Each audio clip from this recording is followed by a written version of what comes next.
Welcome to aTech for another discovery topic that concerns us all. Search engines have existed since the beginning of the internet, but it was Google that revolutionized their usefulness. It has become the first destination to find just about anything and everything on the internet. We have two Stanford academies to thank, who created the foolproof technology that we use to this day. So who are they and how did they pull it off? We'll tell you all about it in a moment. In the meantime, don't hesitate to subscribe if you like this topic. Here we go.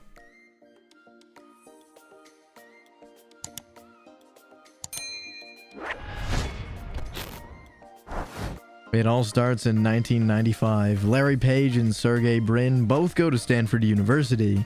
They both are graduate students in computer science. Page and Brin seem to have nothing in common. Page was from the Midwest. He was born in East Lansing, Michigan on March 26, 1973. Brin was born in Moscow on August 21, 1973.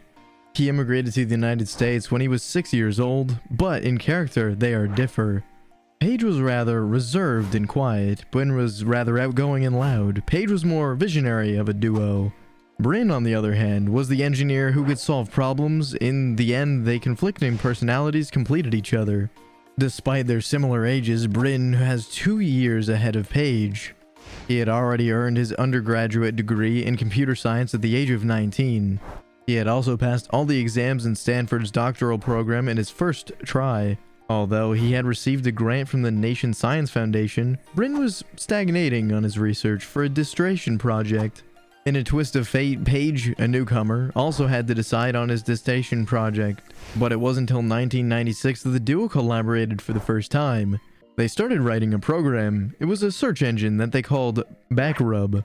The name is given in relation to the ability to perform its analytics in the backlinks. At the time, the existing search engines did not work like those of today. They ranked results based on how often a search term appeared on a web page. This may seem logical, but it's less convenient for a user. As a result, their search engine used technology they had developed called PageRank. It determines the relevance of a website. Indeed, Backrub takes into account the number of pages, but also the importance of pages, which refer to the original site. Encouraged by the rave reviews they received on Backrub, Page and Brin started working on Google. It's amazing to think that that's really a small project at the time. From their dorm rooms, the duo had built a network of servers. For this, they had borrowed cheap, used personal computers. The company's new mission was simple: to organize the world's information and make it universally accessible and useful. But what did Google actually mean? It actually derived from the word Gogol. It's a mathematical term for the number 1 followed by 100 zeros.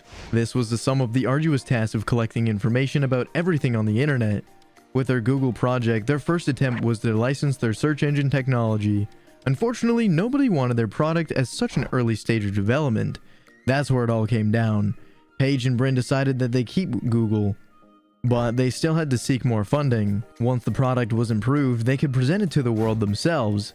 So the duo turned to their functionality advisor, David Sherrington. Sherrington, in turn, introduced them to Andy Bolschmintz. The successful entrepreneur had found Sun Microsystems. One morning in 1998, Page and Brin went with Andy in Sherrington's house.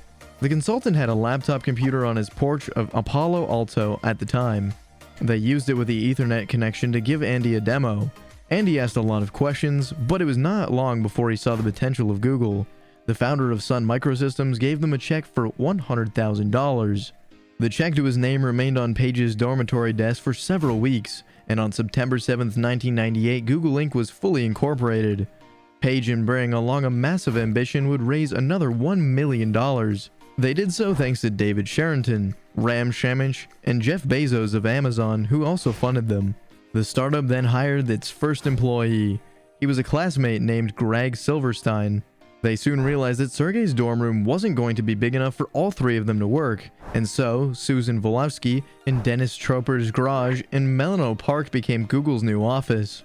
By renting a garage for $1,700 a month, Google would start on the same terms as Hewlett-Packard and Apple.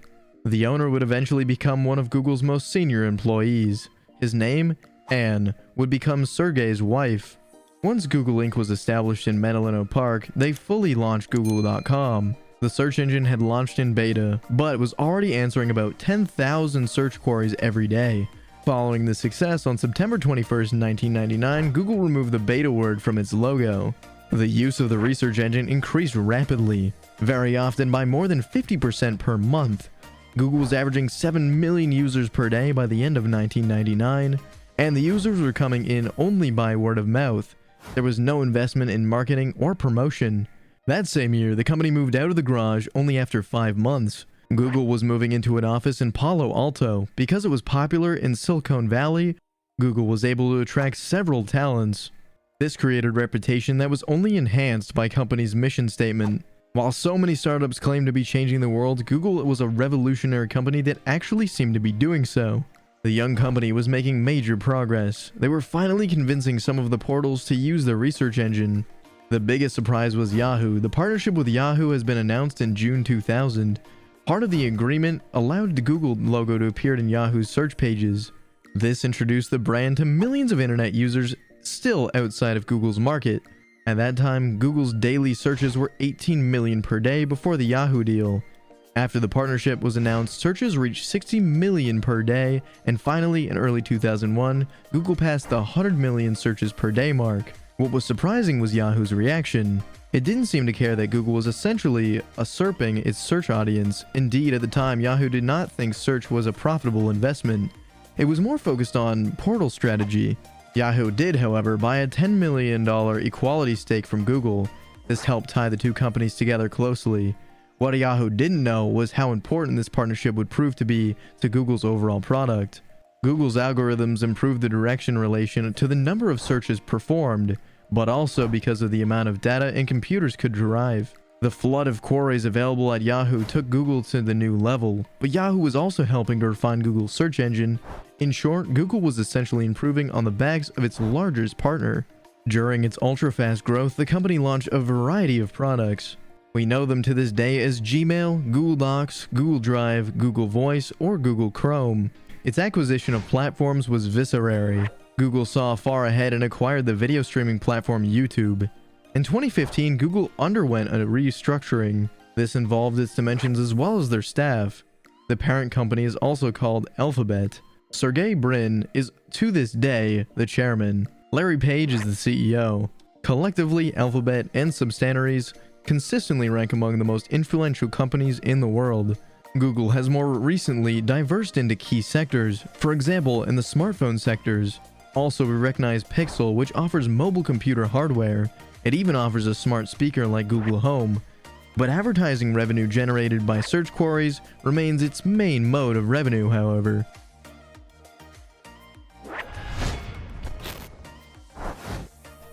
That's it, we've reached the end of our discovery topic. Do you think our research engines would be as advanced without Page and Brin's intervention? Tell us in the comments. If you enjoyed our topic of the day, leave us a little blue thumbs up. To make sure you don't miss our next topic, don't hesitate to subscribe to the channel, and don't forget to turn on that notification bell. Thanks for sticking around till the end. See you next time on aTech.